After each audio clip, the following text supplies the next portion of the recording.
Hi, everyone. Welcome to another episode of Office Hours with the Professor. As always, I'm your host, William the Professor Collis, and I'm super excited to cover another esports news story for you all. Now, this week, we're going to do a tiny bit of an older story. It's a story we kind of missed covering on this podcast.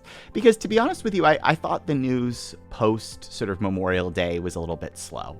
So rather than kind of dig into a story that I don't think has as much meat on the bones, I'd rather sift back a little bit, just a little bit in time, to a story we didn't cover and share my thoughts on it. And that story is oldie but a goodie, a16z launching a $600 million esports fund.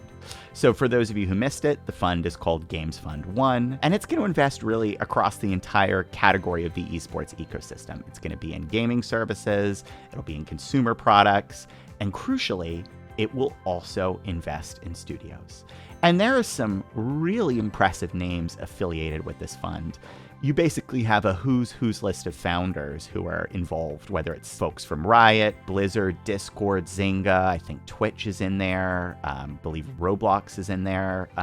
It's a really, really impressive list of folks. This sounds pretty great, right? Like, why is this a good news story for us to cover on the Business of Esports? I mean, obviously it's good news. It's a big venture fund coming into the space.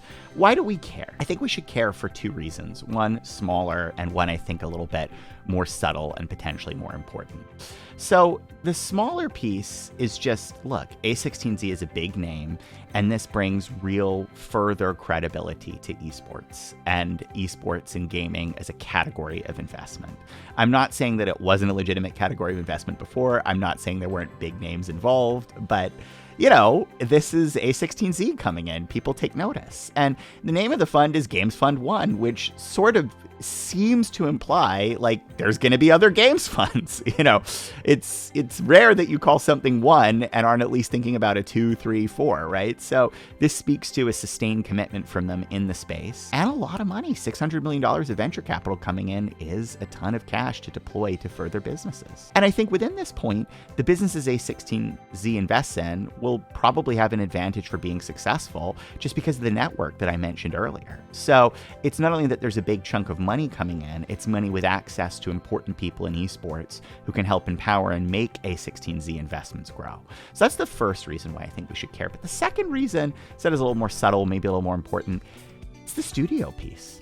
I'm really, really impressed and, to be honest, a little bit surprised to see studios as a category of investment. You know, I'm going to exaggerate significantly here, but I sort of remember a time when studios and investing in game studios was a bit like pieces of art, right? Like, you know, you could put money in as an individual, right? But, you know, it was not really viewed as a category for serious scaled investing. And again, I'm exaggerating, but the fact is, you know, game studios, very high risk, right? Like, you either have a hit product and you have a lot of money, or you don't have a hit product and you don't have much money at all.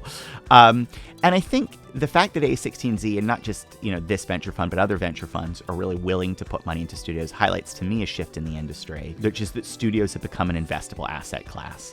And that's not just investors waking up to studios an investable asset class, like, hey, turns out if you pick good studios, you can make money. It's actually because of a shift in the business model of studios themselves.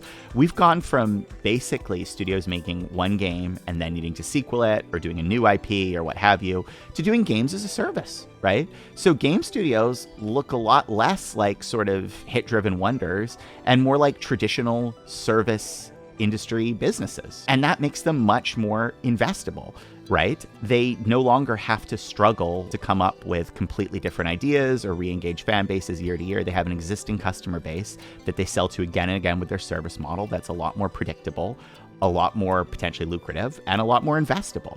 So I think that trend in the industry really underpins why funds like a16z are willing to invest in studios.